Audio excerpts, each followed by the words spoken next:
Welcome to From Our Generation, where we uncover the ideas and events that shape the world we live in today. I'm Crom Carmichael. And I'm Mike Hassel. Together we'll explore the past to better understand the present, because history isn't just about what happened, it's about how you think about it. Well, Michael, it is November 14th, 2025. I'm not sure what episode this is for our podcast From Our Generation, but today we're going to be talking about the original Constitution versus the what is called so-called living Constitution, and you're going to drive the car today. Well, there's so much ground to cover, and I will attempt to lead us. I think we will find a lot of fertile diversions from this. Okay. But let's try to set the big picture. We live in a country that claims to have a rule of law. And there's such divergent visions of how the rule of law works. This is what we're going to try to bring some color and depth to, because it's right between the surface of so many of these conversations we have. What are the laws that we have to follow? Okay. Now, we've seen a lot of lawfare where there's so much law, as a lawyer, you can go find something to prosecute someone on. Mm-hmm. People have run for office specifically to go find laws that they can use to get Trump. Mm-hmm. Okay, so it's a naked political effort to use the law to either embarrass or disqualify your political opponent. Mm-hmm. That's a fairly new phenomenon.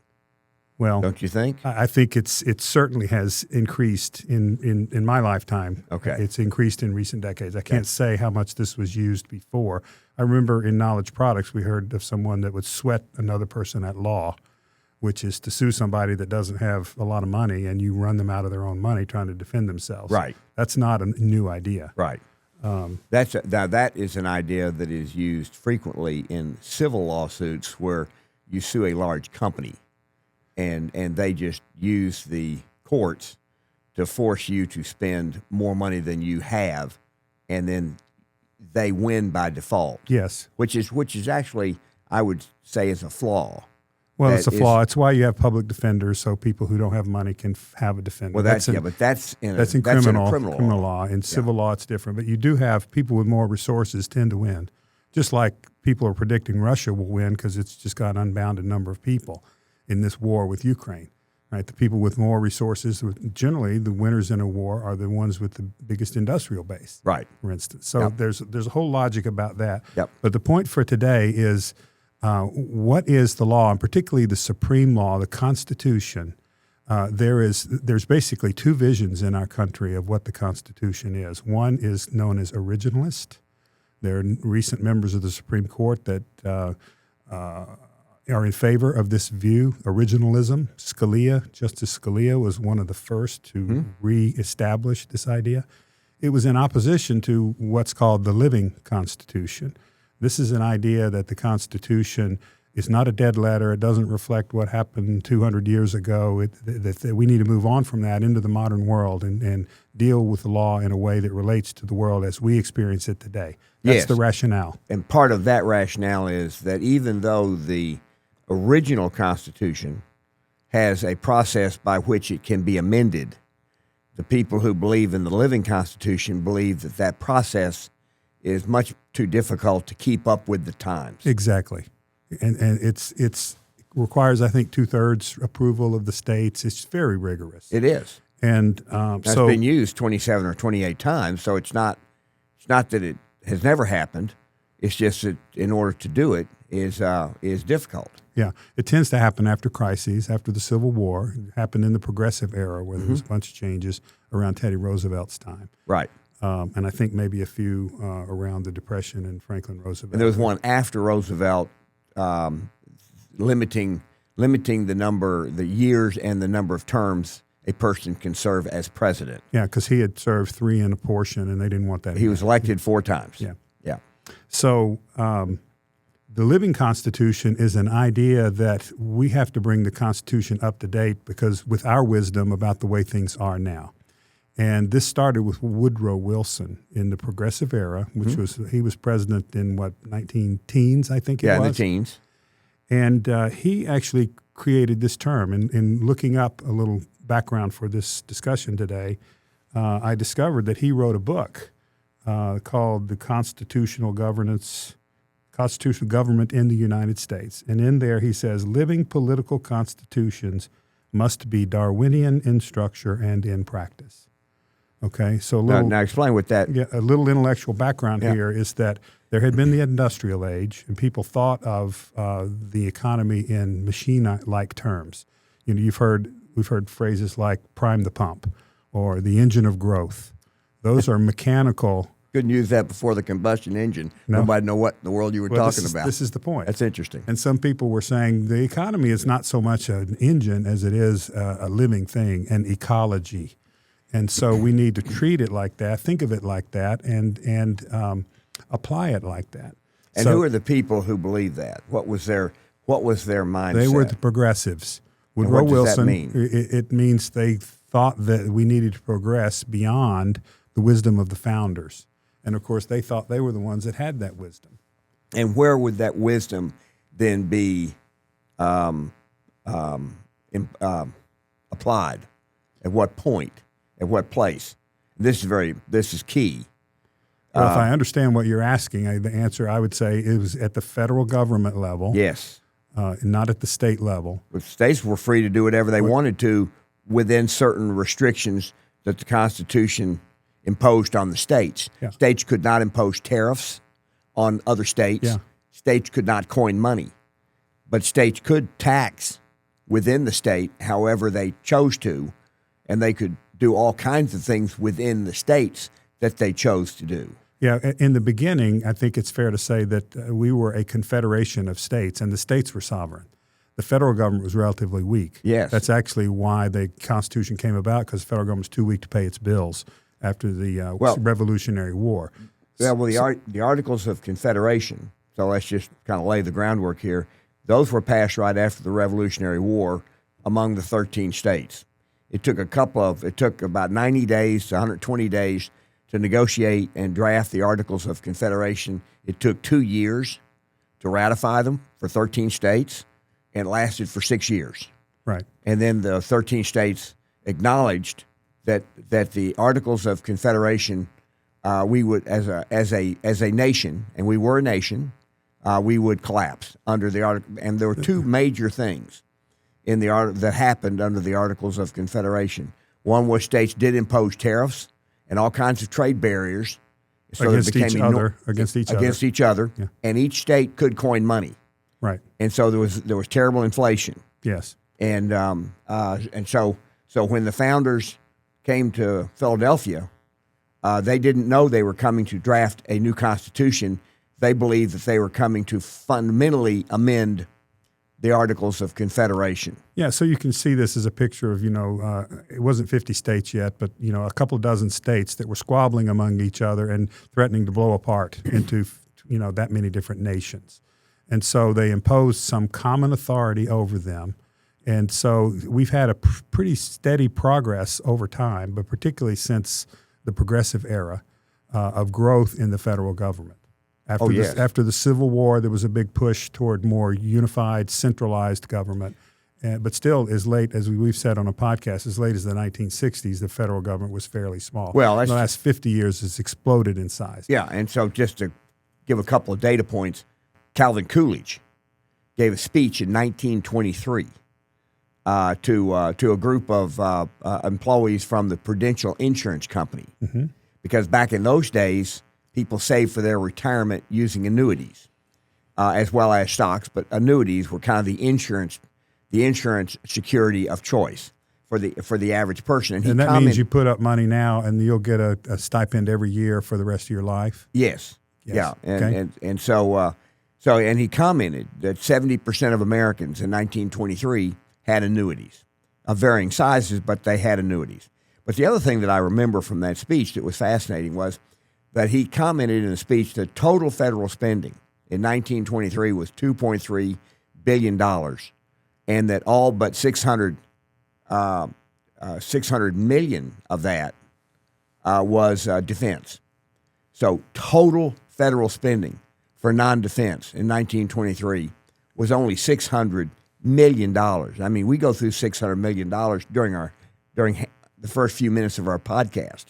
Now, Well, not you and I. No, we don't, but You the and federal- I. yeah. You and your tapeworm maybe go through that. I know you've got a lot of money. well, good point. Yeah. All right, well, but the federal government. But at any rate, so in 23, which was years after the Civil War, the size of the federal government was still small. And that the amendments after the Civil War had more to do with civil rights. Yeah, it wasn't until the early hundreds that the income tax was even imposed. That was it during the teens. Yeah, where they were trying to pay for World War I. Right. So, yeah. And, but even in the 60s, it still was small. We've said that before. You have such a memory for detail. I wish I did, and I just don't. Yeah. I have to offer something different here. But you're the one with the memory for detail. And what did Kennedy say? Well, when Kennedy, let me back up here because at the beginning of the Depression, because we're trying to say put some data points down there. At the beginning of the Depression, the top marginal tax rate was 25%. After the income tax was passed, during the First World War, it got as high. The top marginal tax rate got as high as 77%. It then dropped in 1930-31. It dropped to 25%. Under FDR, the top marginal tax rate rose to 94% by the end of the Second World War. And but still, when Kennedy became president, so that top marginal tax rate stayed all the way through the 50s. When Kennedy became president, he dropped the top marginal tax rate from 94% to 70%. And but total federal spending, when Kennedy became president, was only $100 billion. That's when it crossed the $100 billion mark. And now it's how much? Over $7 trillion. Okay. So we've mentioned that before in prior podcasts, Yes. but this gives a sense of how explosive the growth of the federal government has been. Right. Just for anyone who doesn't know, a top marginal tax rate means the tax you pay on an extra income, dollar of income. Above a certain point. amount. This Yep. doesn't mean you pay 90% of everything you make, but it's graduated, and it's basically a way of soaking the rich. At least that's the idea. Well, that's but nobody, almost nobody paid the tax because there's no reason if you're going to have to pay 94 cents of your next dollar. Why bother to take any risk to make it? Yeah. You just go to the beach. Yeah. So this is a little bit of a history of the size of the central government. Where we started was that there was a lot of power in the states. It became centralized and has grown ever since. So the question is, what powers does that central government have? We're back to the vision of a limited government, which is the originalist vision, and the living Constitution, which basically finds ways to expand the role of government to address problems that they think the old Constitution doesn't address. Well, or to address problems that they want to see addressed at the federal level, not at the state level. Fair enough.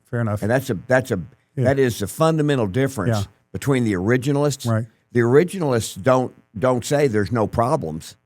They say it's not the government's business to solve it. It's not the federal government's business. That's the U.S. Constitution. We should say every state has its own constitution. That's true, too. And so they say what they address and what they don't address, what they tolerate and don't tolerate. Right. But the progressives don't want it to be left at the state level. That's right. The progressives want the federal government to be able to do more and more to address any problem that they progressives believe needs to be addressed. If somebody's hungry, if they don't have a house, if they need education, if they need health care, if they need energy, all of these financial regulations, all of these things have come under the control of the federal government because of a view that it's the government's responsibility to fix everything. Right. And if the government sees some group needs to be subsidized, and now it's gotten to the point where if it's a politically well-connected group, it's not necessarily somebody who is hungry.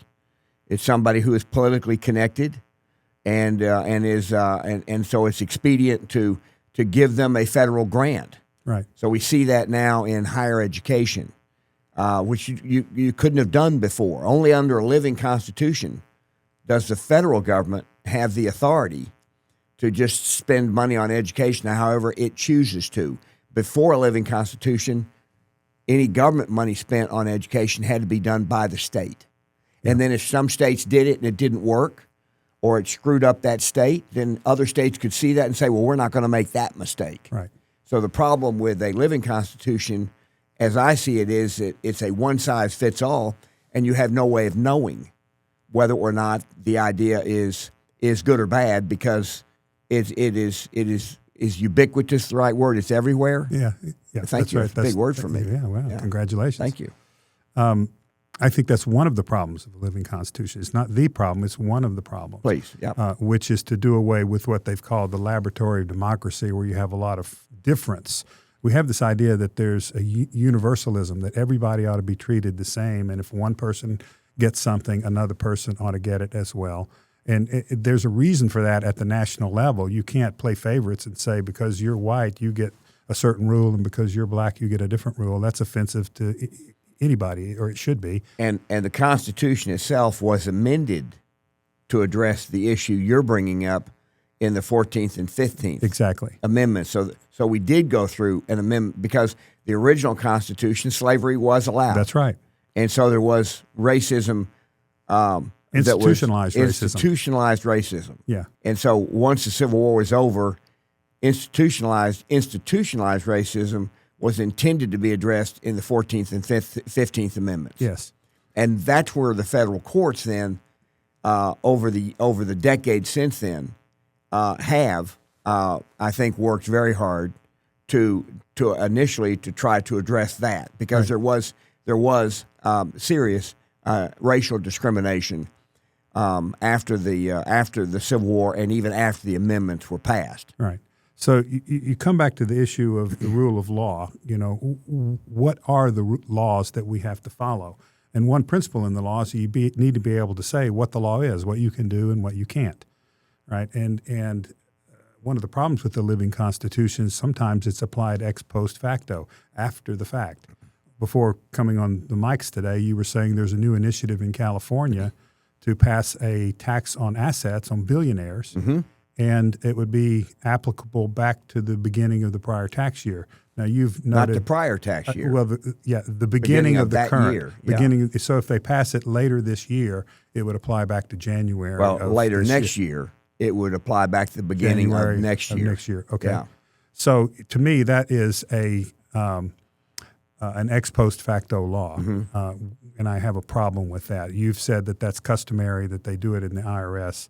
But the point is, you need to be able to know what the law is to be held accountable for following it. Yes. Right. If there's too many laws, you really can't know, and somebody will find something to prosecute you on. That's lawfare.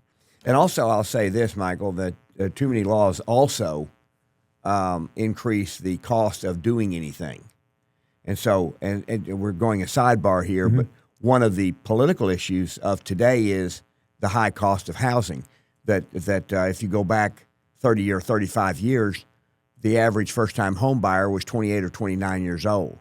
Today, the average first-time home buyer is 40, and that's a huge difference in an economy that's supposed to be growing.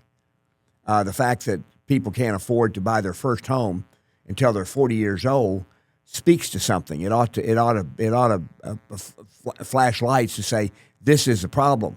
What are the reasons for that? And I saw a story where $94,000 of cost from regulations and permitting and all the different things that a new home builder has to go through in order to build a new home. $94,000 of the cost of that home is in the regulatory process and permitting process, and that tends to be local in nature, which is interesting. Yeah. So you have this, you have Congress trying to address or talk about this home issue. Trump's answer is to have a 50-year mortgage, which reduces the monthly payment for the home, but it doesn't change the price of the house. Right. And in California, where you had that massive fire that destroyed thousands of homes, I don't believe that, and that was almost 2 years ago. I don't believe that there's been a new construction on a house in that area that's even started. Well, that's what I've heard. It sounds hard to believe, and somebody could find an example of a couple that have started. I think it's safer to say there's been very little recovery from that because the regulations are so onerous. Yeah, and these are local. They're federal. They're a combination of federal, state, and local, and the combination of all those things and the people who are in charge of adjudicating or maintaining those regulations and the permitting process. They believe that they're doing their job to make sure that every I is dotted and T's can meet the standards, and it may take an extra 6 months to a year to get something done, and the people who are responsible for that extra period of time and all the money don't believe that they're part of the problem. So well, the people it's that are applying that, meanwhile, have a job. That's right. And they think that job's very important, and they're going to be naturally inclined to think this is critical, and I'm doing a good thing. Right. Meanwhile, the people that have to pay that bill are without a house. So let's talk about a couple of ways in which this view of government as being all-encompassing, like Tim Kaine's view that all rights originate in government and that the government is sovereign. We passed through that discussion a couple of podcasts ago, that rights come from our Creator according to the Declaration of Independence. And without diverting into that discussion again, let's think of a few ways that people who believe in a living constitution don't have limits on what they think the government can do. What comes to mind for me is during COVID, Biden said he was going to suspend collection of rents. You remember that? Yep. Well, rents are not owed to the government. They're owed to landlords. Right. Landlords have loans with the banks. They're obligated to pay their notes, money that they've borrowed. When you go and say, oh, things are so bad right now, you can't go to work, you can't collect an income, you don't have to pay rent. Yeah, but there's two parts to what you're saying.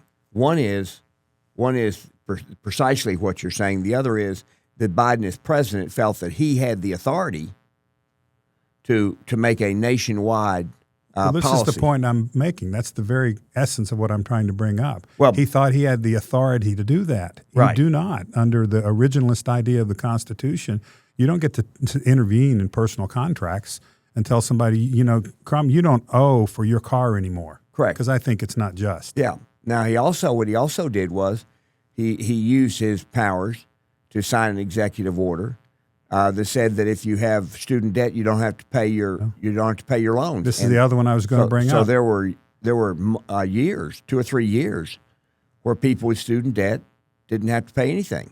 And the Supreme Court, when it was brought to them, I think took about 10 days to slap that down. It was so obviously not within his power.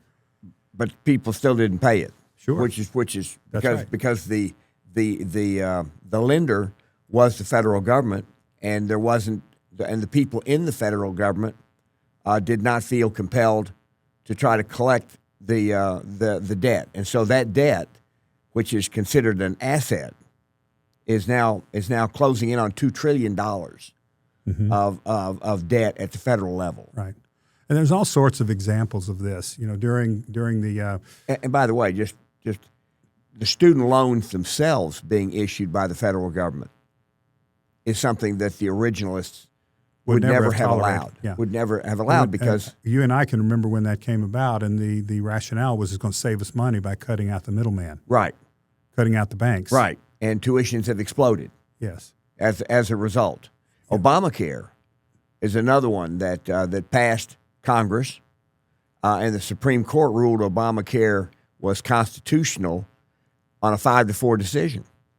So there are 4 people on the Supreme Court who believe that Obamacare was not, that the federal government did not have the authority under the Constitution to do what it did, but 5 said it could. Yes. Now, what's interesting is we now look at the result of the passage of Obamacare, and many of the assertions or promises that the proponents of Obamacare made have turned out to be false. Now, we now know that, but the problem with Obamacare is that because it was a national policy, its effects on people are national.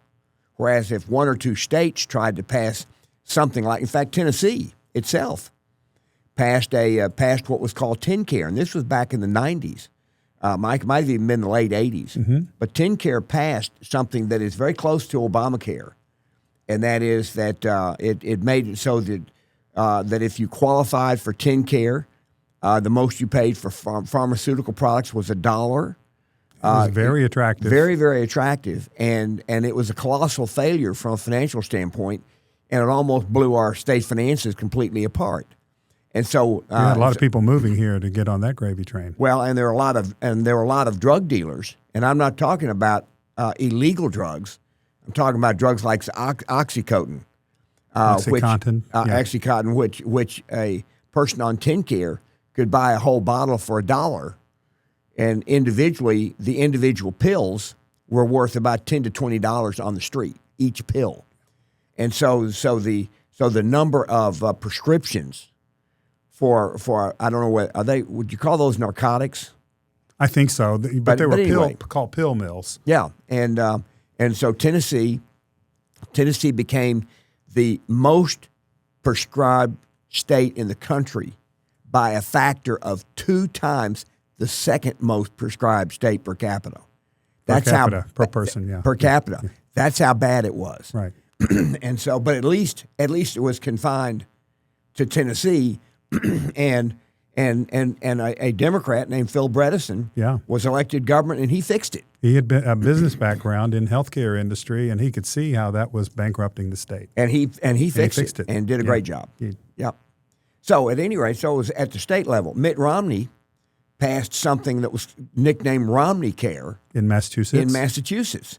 And that also turned out to be a flop. Financially, they couldn't sustain it.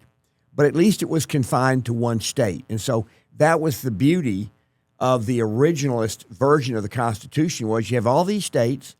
States are free to try to fix their own problems however they choose, and other states can then observe how they did it, whether it worked or not, and then decide whether or not to adopt those same solutions or similar solutions themselves.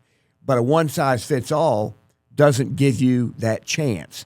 So from a practical standpoint, the living Constitution doesn't work. In fact, we now know that because when Nancy Pelosi took her seat in Congress, total federal debt was about $2 trillion. Now it is $38 trillion. And in what, 40 years? In 40 years. So it has gone up 19 times in 40 years, and now it is such a large number that it's a burden on all people in society.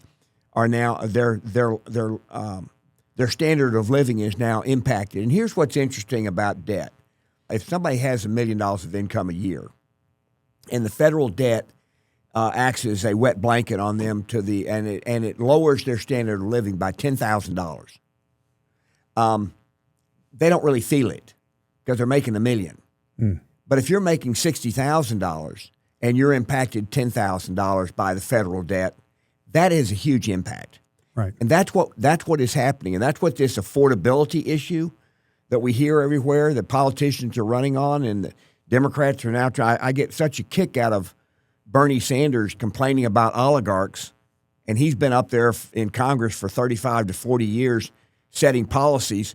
He is an oligarch. I mean, by definition, he is an oligarch because he is the one who is one of the small group of people who are setting the policies and passing the laws that the rest of us have to live under. And then he exempts himself, which Congress regularly does, exempts himself from the effect of those laws. Yeah. So it's just kind of I think it's a fair observation that Biden got elected by adopting some of Sanders' policies. He basically was being threatened, and I think when Biden was elected, what year was that? 2020. 2020. There was a big challenge from the left, and I think a lot of people thought Sanders might win. It's kind of like Mamdani. He might win. Now he has won in New York, but in 2020 it was Sanders. Right. And James Clyburn, a member of the House from South Carolina, he endorsed Biden and has had enough influence for Biden to win in South Carolina, and it kind of put Biden in the driver's seat rather than Sanders. And there were other Democrats besides Clyburn who didn't think that Sanders was electable in a general election, and wanted to win. So now you have that wing of the party has gotten stronger and stronger and stronger with AOC and what do they call the group? The Squad. The Squad, yeah. Yeah. Well, now the Squad's getting bigger and bigger. Yeah. And their ideas are becoming more and more influential at the federal level. At the federal level under Biden, they were expanding dramatically. Yeah. With all of these ideas that and this all was under the idea of the living Constitution. And so when you hear somebody like Nancy Pelosi complain that Trump doesn't honor the Constitution, it's her version. Right.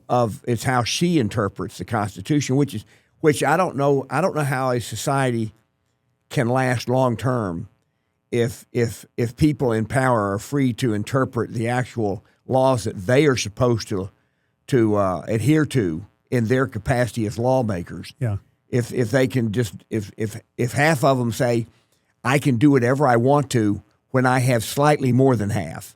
There's an interesting way to put this. I understand Oliver Wendell Holmes had a famous quote that someone asked him about justice in his court. He said, "Sir, this is not a court of justice, it's a court of law." Okay, so the point is that it's not up to every judge to figure out what's just and come to that conclusion. He has to follow the law because those laws are made by people who are charged with determining what's just and what's not. And those people are elected yes. by the We're governed people. by representatives who make that choice, not by judges who are not elected. Yeah. One other point I wanted to make while we're close to it is that the discipline for spending disappears when you have events like we just went through with the government shutdown. And the insistence was that we had to spend $1.5 trillion because some people might not have affordable health care. That was kind of all that was described. There's a lot of detail in that it's misleading in my opinion. But the idea is that we're just going to spend $1.5 trillion because we can't have somebody without insurance, without health care insurance, right? That's how you get a $28 trillion debt. $38 trillion. $38 trillion with thinking like that. Yeah, right. And that's and so it's the folks who wanted to try to leverage the shutdown to achieve that were unwilling to talk about what's wrong with Obamacare. Why is it that when Obamacare was being offered, the proponent said Obamacare will reduce premiums for the average family $2,500 a year? Yeah. And the fact is the average premiums have now gone up $12,000 a year. And that is affecting affordability across our entire economy. But there's no recourse. But in the private economy, you'd say, you're fired. I'm not buying that anymore. I'm going to go buy the other one. Right. And it's particularly affecting young people who are forced to pay the exorbitantly high premiums when they are actually quite healthy. And the risks, their premium is not, their premium is set the same as mine. For example, when I was 65, and I was my risk of a bad health was much greater, but my premiums were the same because they said, well, the younger people have to pay higher premiums to pay for the health care costs of the older and infirm people. It's a transfer of wealth from young to old. Yeah. Now, I want to just read it because we're talking about the Constitution. I just want to kind of read please, go ahead. I think we're going to spend some time talking about the original Constitution and its limitations on power. Yeah, okay. And those things that have been abandoned. What I want to say is the temptation of the living Constitution is to reduce our governance to 9 people. Yes. If you can appeal things through the courts and get them to the Supreme Court and you convince 5 of 9 people to see things your way. Or even worse, a majority of the Supreme Court. Well, I meant to say that by 5 of 9 people. What distinction are you making? No. The people who are now all in favor of expanding the size of the federal government. Yes, they're claiming that if 5 out of 9 won't give them what they want, they'll add people to the court. People to the court which are their people, who will then rule. Yeah. Who will then apply the law the way they want it. And, of course, then you do not have a rule of law. Well, if you go from 9 to 14, which is a common thought that they've had, I think it was 9 to 13. To 13? Yes. So, if you've got 4 on your side and you add 4, then you win 8-5. Right. Or if you have 3 on your side. Yeah. So it makes the court into a political branch, yeah, which it's not supposed to be. Sometimes it acts that way, and, people wave flags out in front of it to advocate for this or that. And revolutions are the result of things like that. Yeah. When the people themselves lose confidence in the way that they're governed, very bad things happen. Very bad things happen. Agreed. And to me, it's very important that we maintain our way of government, which is the people are sovereign, and they have representatives that govern them. We are not governed by 9 people in black robes. Right. And Michael, to your point, just to go back to when did this begin to change? and you had Woodrow Wilson, who argued in favor of a living constitution, but he couldn't do anything about it. One thing, he had a terrible stroke. Yeah. And so he couldn't do anything about it. And then his presidency was in follow. I should say he tried to create the League of Nations, which was a supranational organization that would have a lot of sovereignty over national prerogatives. Right. Now Trump is about nationalism and make America great again. It's all about we're sovereign in our country. What we can add to that, I think, from your and my perspective, is that the people within our country are sovereign. Yes. Not the government. The people are sovereign. Yes. Yeah, and so I'm going to get to that in just a second. Yes. But so Wilson was aggressive, and then he was followed by Republican administrations, Coolidge and Hoover, who were not progressives, and especially Coolidge. Yes. Coolidge was actually, you look at the growth of the economy under Calvin Coolidge, and he was quite an effective president. Yeah. And a lot of his speeches are well worth reading. But then Roosevelt got elected in 1932, took office in 1933. In a crisis. In a crisis, the Depression. And he did things that he thought would resolve the Depression. I believe a careful review of history would show that his policies did not, in fact, resolve the Depression, and what did was World War II. But the one thing he did do was he complained that the Supreme Court would not let him do the things that he wanted to do, and then he threatened to pack the court by increasing the number of justices by 4.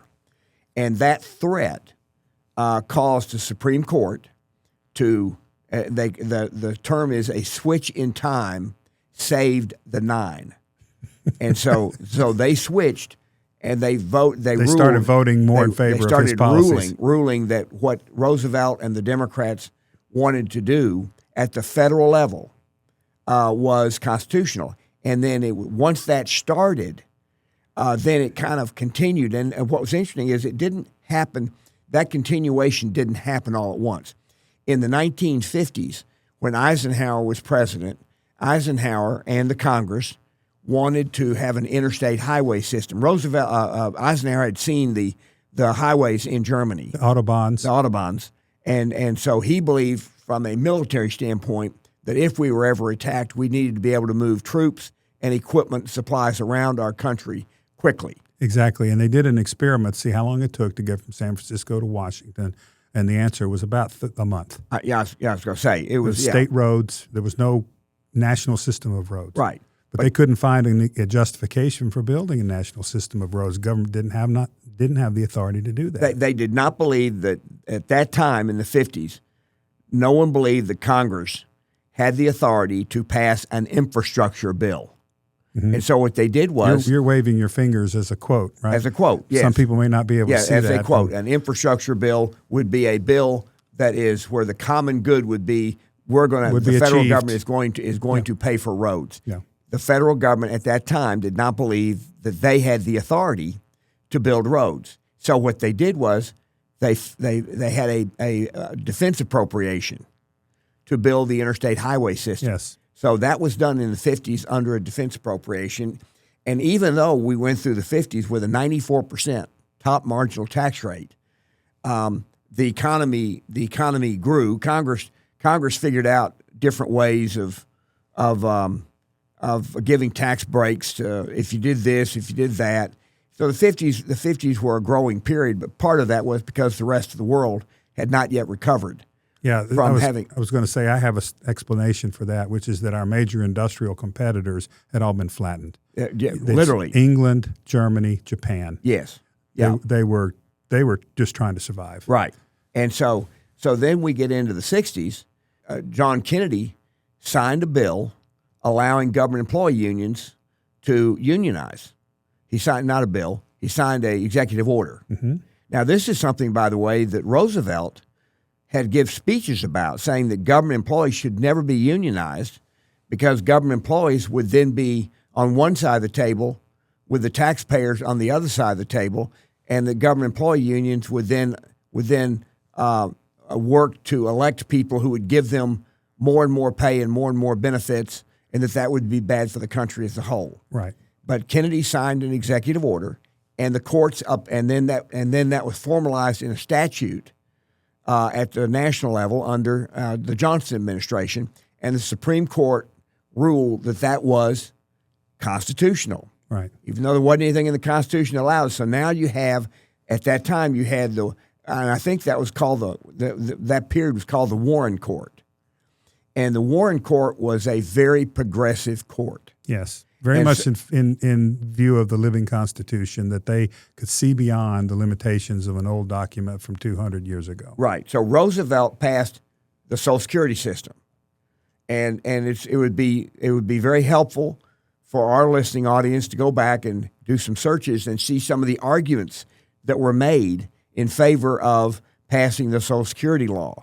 One was that it was actually an insurance plan, and that it would be funded by the contributions, and that the contributions would never be more than 3% and never be more than a certain amount of your income, which both of those turned out to be false promises. And then you get into but no more entitlements were passed until you get into the 60s. And then in the 60s, Medicare was passed, Medicaid was passed. So now our health care system, and that, by the way, started, as we've discussed in previous podcasts, Roosevelt was the one who told businesses that they couldn't raise wages because he had put in wage controls, but they could pay for health care. So it was Roosevelt that gave rise to the third-party payment system, which is driving all of the health care costs up today. And it linked insurance with employment. It linked so if insurance. you lose your job, you lose your insurance. Yes, and your employer could pay for your insurance, and the employer could deduct it. But if you paid for your own insurance, it was with after-tax dollars. Right. And so economically, it made sense initially, at least, and for actually the next 20 or 30 years, it made sense for your employer to buy it.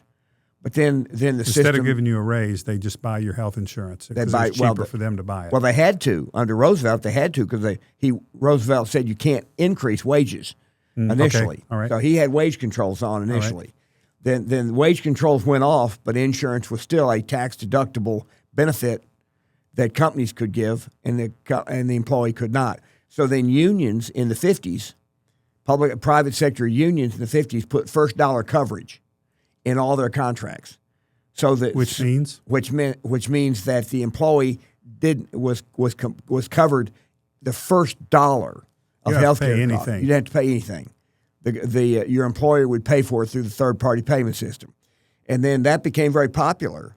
And so then people who were tired, Congress said, well, we need to provide for health care for retired people because they now don't have an employer paying for their health care. Right. So Medicare passed. And they said, well, what about the unemployed? What about people who aren't working for a company that's providing health care? So that's how Medicaid passed. And so then all these regulatory costs and all these insurance companies and whatnot that then set the prices and adjudicate all the claims. And that has now risen to where we're now spending $5 trillion. And every time this was brought before a court, the Supreme Court at varying times has ruled that's constitutional. Obamacare, the most recent one, 5-4, that's constitutional. And but yet nobody can point to any place in the Constitution that says it is constitutional and that Congress has that authority. So you're saying that the original Constitution gave Congress the authority to make choices like this. It did not belong in the judiciary.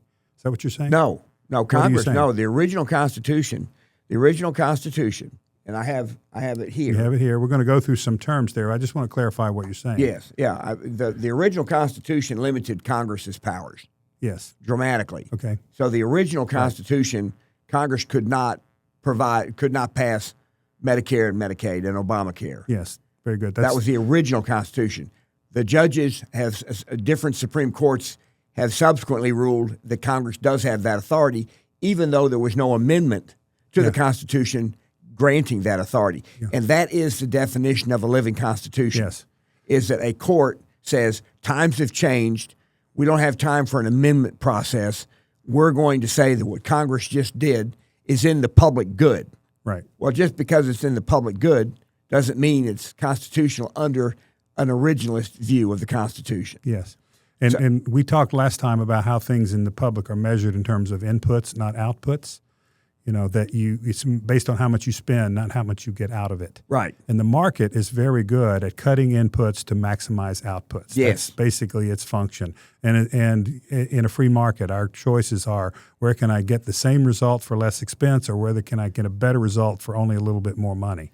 Yeah. And that's a constant rigor and discipline of the market. It does not exist in the public sector. And in the two areas right now, the affordability, there are two areas of unaffordability. One is in healthcare, where if people say it's a free market, it's not. You have different choices of insurance plans you can buy, but the insurance plans are required by law to provide certain things that are very expensive. That you wouldn't buy probably if you weren't forced to. If you weren't forced to, or if the insurance companies weren't forced to provide things. Yeah. So the insurance companies say, well, I have to do this by law. Yeah, so you that's said why you said there's two areas. I think there's more, but what are your two? The other one is housing. Yeah. Because housing is another one where I can't say, well, I will buy a house that has less permitting costs and less regulatory costs. Let me buy a house where I work with the home builder. Here's my land. I just bought it. Let me build my house. Can't do that. The home builder has to meet building codes, has to go through all this permitting, all this kind of stuff. So it is the inability of the consumer buying a house can choose to buy the house or not. But there's about $100,000 of cost in that house.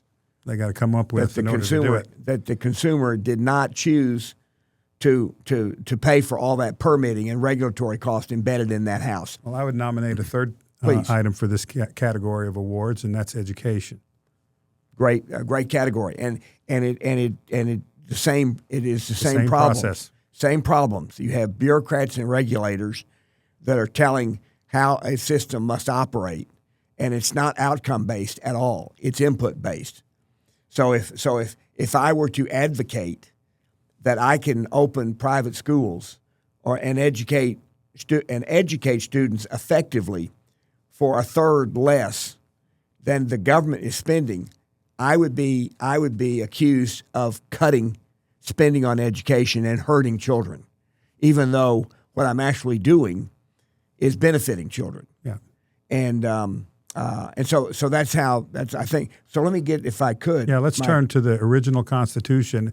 It had limits on the government that would address some of these problems, and would have if that understanding of the Constitution had prevailed for the last century. Yeah, and by the way, the Constitution, neither the Constitution nor the Declaration of Independence is taught effectively. Well, this is one of the reasons, ways of getting the living Constitution embedded in our way of doing things is not to teach the alternative. Right, and not to teach what exactly, or not to teach what it used to be. That's the alternative. Yes. Okay. Fair enough.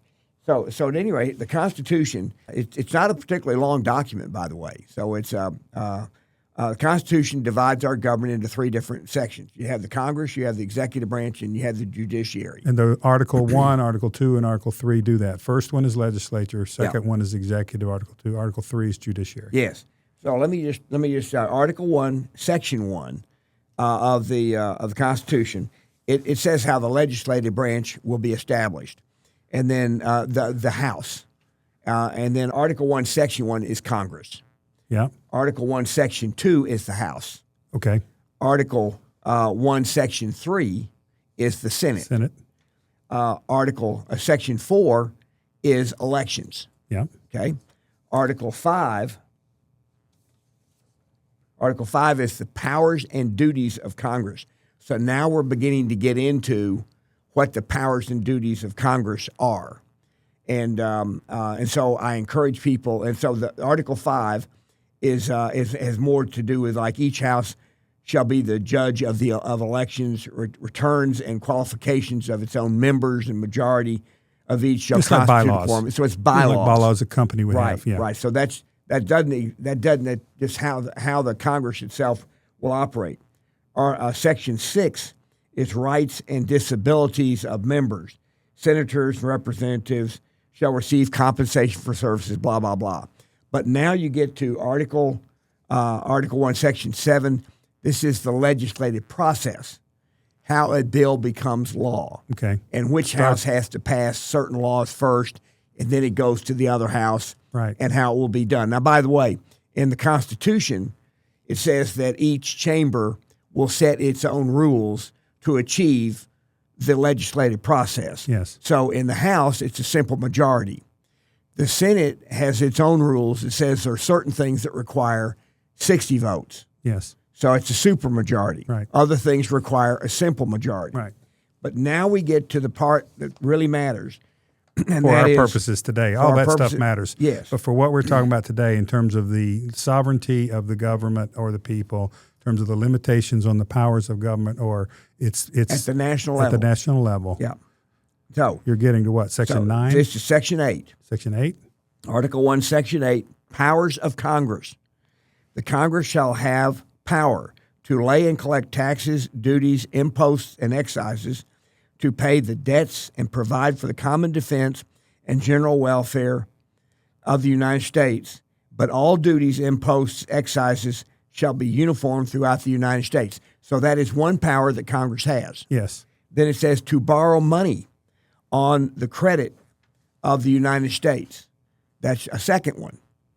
To regulate commerce with foreign nations and among the several states and with the Indian tribes. So that's another power. To establish a uniform rule of naturalization and uniform laws on the subject of bankruptcies throughout the United States. So the point I'm trying to make here is, I'm not going to read all these, but it is a list of powers that Congress has. To power to coin money, regulate the value. And then the very next section of the Constitution. So this is called. Finish your sentence. The very next section is what? So, this section. I'm sorry, I got a little confused there. Article 1, Section 8 is called the enumeration section. It enumerates the powers of Congress. Which is to say, it lists them. It lists them. It specifies them. Yes, and anything that's not listed, They don't have. they do not have the power to do. That is the originalist view of the Constitution. Yes. All right, then Article 1, Section 9. The living Constitution is opposite of that, which is it didn't say you couldn't, so you do have that power. In other words, you don't have to. You're not stuck with the list that you were given.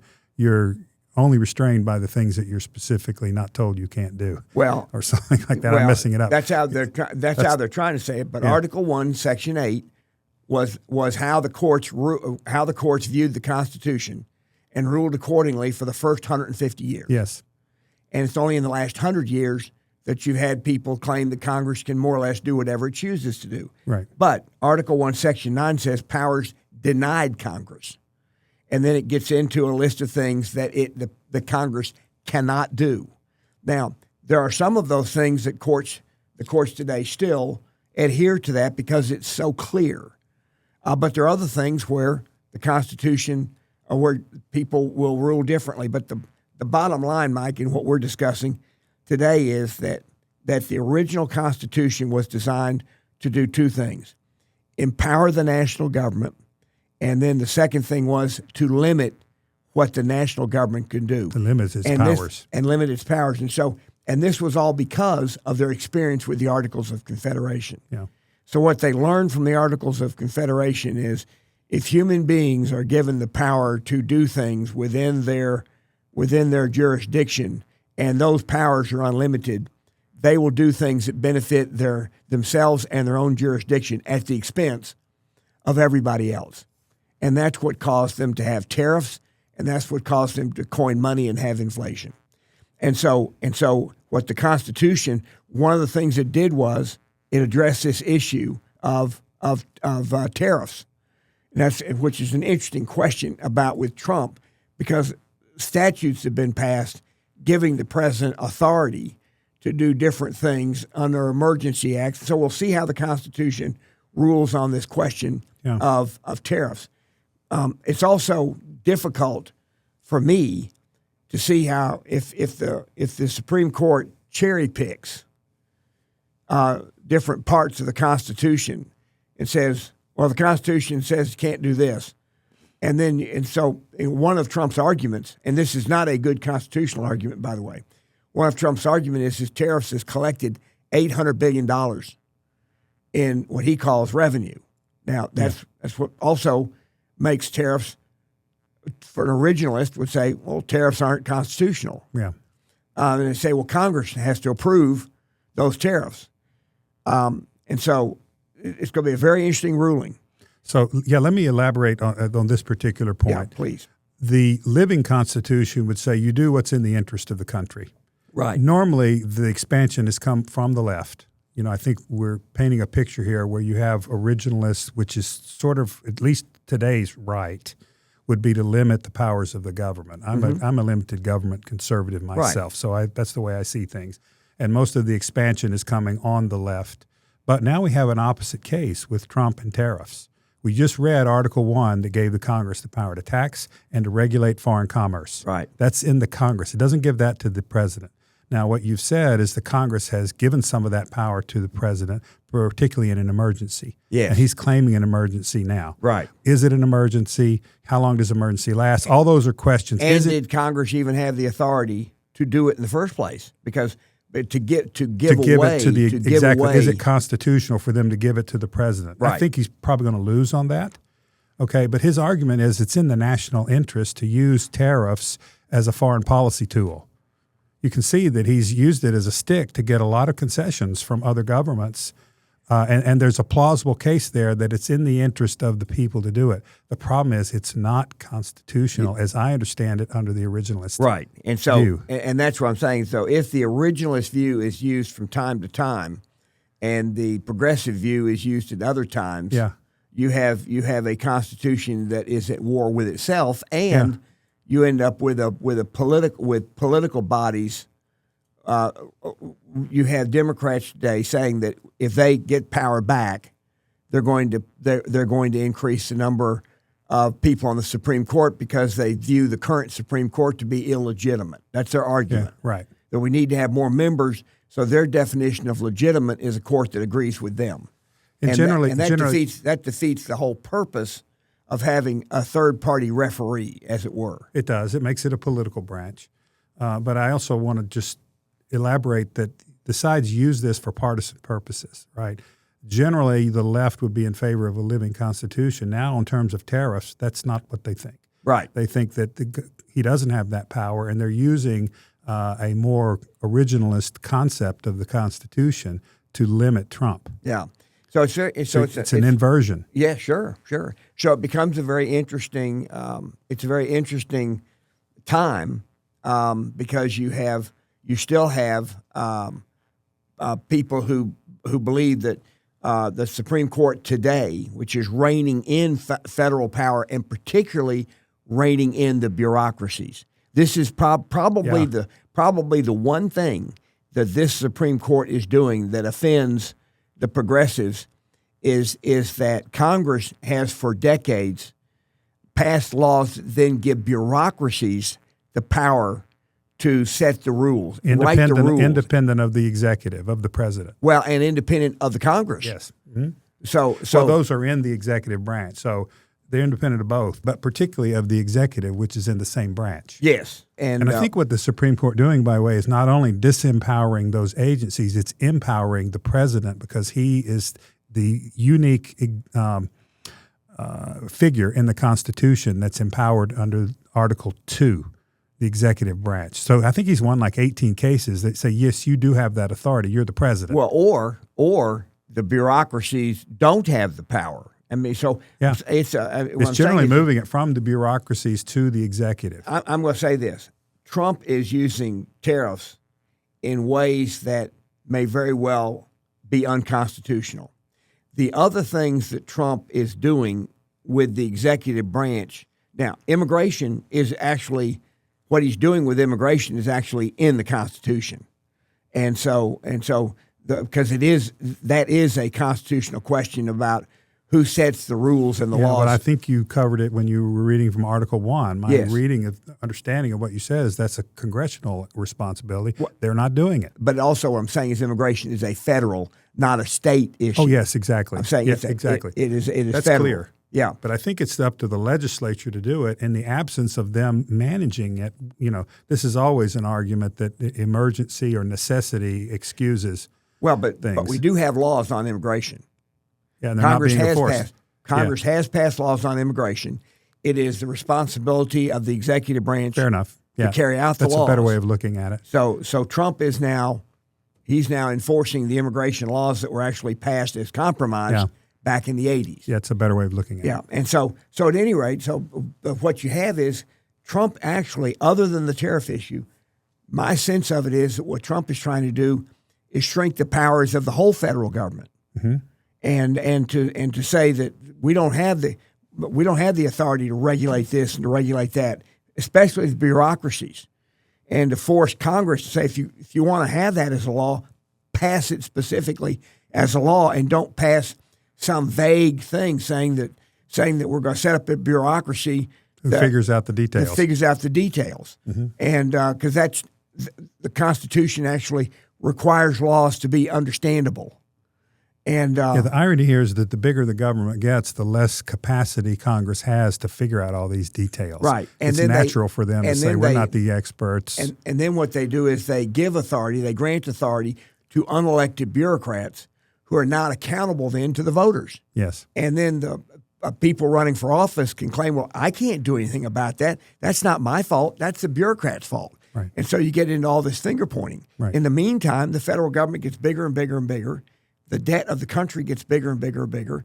And the standard of livings of hardworking Americans is impacted by the cost of government and the national debt. And so this question, we have not been living under an original interpretation of the Constitution at all for the last 50 or 60 years. Would you agree that that's probably the time frame? Yes, and I think we're agreeing that that is a key source of our problems today. Yeah. And to me, it boils down to two things. One is sovereignty. Who's in charge here? Under our original constitutional order, it's the people, and their elected representatives should be empowered to change this. Okay? Well, but they also need to be constrained, and that's what they haven't been. Yeah. And so I don't know how, you've heard the expression you can't put the toothpaste back in the tube. Right. And I've, that's a great metaphor. Yeah, well, we talked about, the bell curve and, the natural life cycle. And if you're on the downhill side of the life cycle, do you just push of a civilization, of a society? Does it apply to organizations and civilizations as it applies to life? Right. Do you push it off and kill it and replace it with something because the toothpaste's out of the tube and you can't get it back? And that may be the logic of this, that we can't get this under control and we eventually go bankrupt. And if we don't get it under control, we will go bankrupt. Yes. That's a mathematical fact. Yes. I don't know exactly what the tipping point is, but the tipping point in bankruptcy, you go slowly at first and very quickly, and it's very sudden. Yeah. Because what will happen? That's a quote from Hemingway. Okay. By the way, he had that great quote. Okay. Well, what happens is we are the reserve currency of the world, and because of that, we're able to export a good bit of our inflation. Now, not all of it. Which means to say, when we have problems with our currency, other people suffer losses in addition to ourselves. But now what you have is you have Bitcoin, you have all these cryptocurrencies that are now taking the place of the dollar. You have a group of countries that are trying to form their own currency block, and because they don't want to be exposed to this. They don't want to be exposed to it, and so all of those are affecting the dollar, but not in a way that the consumer sees that's obvious. Yeah. But when it reaches a tipping point where there's a crisis, then it will happen quickly, and that will all be a function of, at some point, the size of our debt and the perception by the global markets that they can never be repaid. Not just they can never be repaid, but that our institutions cannot even restrain spending on their own. Right. And so there would be a collapse. And by the way, when I say Ray Dalio and I don't remember the name of the book, but you can, if you pull up Dalio. Dalio. He was a hedge fund manager, a brilliant hedge fund manager, and he's written a book, and it's about the life cycles of civilizations. Right. And he lays out that there's 5 phases, and he says the United States is in phase 4. You don't want to be in phase 5. So, okay, in other words, going to 5 is not the right direction. Going from 1 to 5. And the question is, can you go backwards? Can you go backwards is the question. Yeah. And that's what you and I are talking about today is there a way for our country to resolve these very, very significant problems in a way that ends up with a positive result? And just one hopeful comment here, one unhopeful one. I don't think we can withdraw spending and go back and stop paying for health care, stop paying. That's going to be really tough to take away things that people believe they've already paid for in their taxes or that they deserve by entitlement. That's really hard to do. But what we can do is to freeze the growth in that and catch up to it in our production. Well, I'm going to push back in this sense. We spend $5 trillion in healthcare. We've talked about this on a whole podcast. Yes. As a nation, we spend $5 trillion. Next year, they're saying that'll go up 8%. Right. 8% of $5 trillion is a very large number. Yes. It'll have 8% increases now at that number will have a profoundly negative impact on this question of general affordability as long as it exists that way. I think we're agreeing to some degree that if we freeze it at 0 to 2%. But I'm not trying to say we need to just say we're not going to spend anymore. Our system is the system itself is so inherently wasteful that we spend $2 trillion of the $5 trillion on actual health care. We spend $3 trillion of it administering a $2 trillion system. So there are ways. Okay. There are ways to take that $5 trillion and reduce it to $3 trillion. Right. Without changing the fact that we're still spending money on health care for people who need it. Okay. That is the key, is whether or not we as a society can do that, because many special interests would be very unhappy if we did that. Yeah. And they'll fight it. Well, I can agree with you that would be a great step toward doing it. I don't think it would really solve our problem. I think there's a bunch of other stuff we have to grow out of. Sure. And so the point of view I think I mentioned on a prior podcast is that if we do like we did after World War II and just put a lid on the growth of all of this and maybe make some reforms like you're describing that gets it down, gets the expenses down, the productivity and the output, our gross domestic product, could really race ahead with AI. Yes. And with that, we can outgrow the size of this problem. So it's no longer a growing burden, but really a diminishing burden over time. That's, to me, what's hopeful. Otherwise, I don't see how you solve it. Yeah. Okay, well, Michael, I don't know if we left this on a happy note or not, but we're going to end it here. And really, it's kind of been rambled around a little bit, but we're talking about what is the rule of law. And in its original sense, and you have the Constitution, which is like playing a board game. And I look at it kind of, my metaphor is an athletic contest. You have two teams, and you have referees. The referees is the judiciary, right? And the referee, the teams agree to a certain set of rules that they will play by, even if one team gets ahead by 30 points. The rules don't change. Yeah, and that idea is encoded in a very simple phrase, the independent judiciary. Yes. They're not co-opted by either side. They are an independent referee. Yeah, and that is where the public has to support the idea of an independent judiciary. And just as sports fans have to believe that the referees are trying to call the game fairly. Right. And if sports fans came to believe that referees were favoring one side or the other for any particular reason, the sport would fall apart. And part of the whole theme of this podcast is that there's a problem with who determines what's fairly. Right. Well, right. You have some people that think that a living constitution is what's fair, and that's what an independent judiciary does. Right. We happen to have the view that an independent judiciary follows the law. Right. Well, Michael, we'll end it there, and I don't know that we'll be in here next week. I think it's Thanksgiving. No, next week Thanksgiving. It's the week before Thanksgiving. Okay, so we'll be here next week. Yeah. We'll see you next week. Okay, Thanks. bye.